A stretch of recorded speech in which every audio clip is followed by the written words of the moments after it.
Si t'as besoin de l'alcool toute ta vie pour te faire des potes, ça va être problématique, tu vois? Mais je me souviens qu'il y a certains potes avec qui, je pense le fait d'avoir eu des souvenirs en étant alcoolisés ensemble a pu nous rapprocher.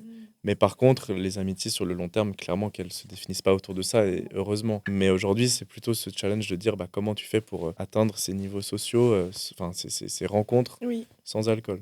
Est-ce que tu penses que tu avais des émotions qui étaient fake? J'arriverais pas à dire que c'était fake, mais je pense que c'était un moment où je me sentais peut-être plus à même d'exprimer certaines choses peut-être que je refoulais en étant sobre. Est-ce que tu te confessais un peu plus, t'osais Ouais, t'ouvrir ouais. aussi à ce que Je tu avais m'ouvrais au fond de beaucoup toi? plus, ouais. Et puis en fait, déjà de manière générale, j'aime bien dire aux gens ce que je pense d'eux, Mhm. surtout positivement. Et là, j'étais vraiment en mode, mais tu sais, je t'aime trop et tout. Et c'est pas faux, mais c'est quelque chose où les gens, ils sont en mode, je ne sais pas comment gérer ça. Ouais. C'est tellement trop, en fait. Et au niveau de la confiance, est-ce que ça vous a aidé à vous sentir plus confiant? Je sais pas, par exemple, quand tu vas en date, des choses comme ça. Bah, en date, je me suis remis une race, au premier date.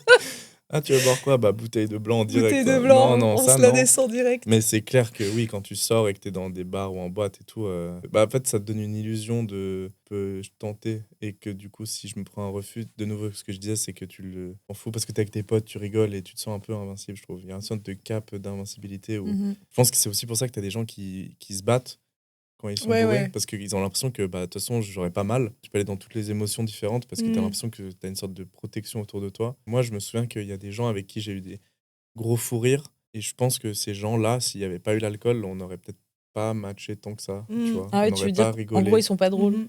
Mais tu connais pas trop les gens, tu sociabilises, tu te mets une mine, tu commences à rigoler avec tout le monde et en fait, tu as des gens avec qui tu dis: «Ah, c'était marrant». Mm. Mais en vrai, ces gens-là, des fois, tu te dis: «Mais en fait, sobre, on n'a pas grand-chose à se raconter». Et je pense que Mm. quand tu parlais justement de choisir les gens autour de toi qui boivent pas, c'est parce que, bah, tu as besoin de vivre des moments que tu trouves vrais. Être sobre dans un contexte où les gens autour de vous ne le sont pas et Mhm. pour l'avoir vécu, quand on te dit bah, c'est ce que tu disais: «Ouais, je t'aime trop», moi, quelqu'un qui est bourré, qui vient: «Ah ouais, je t'adore», Ouais.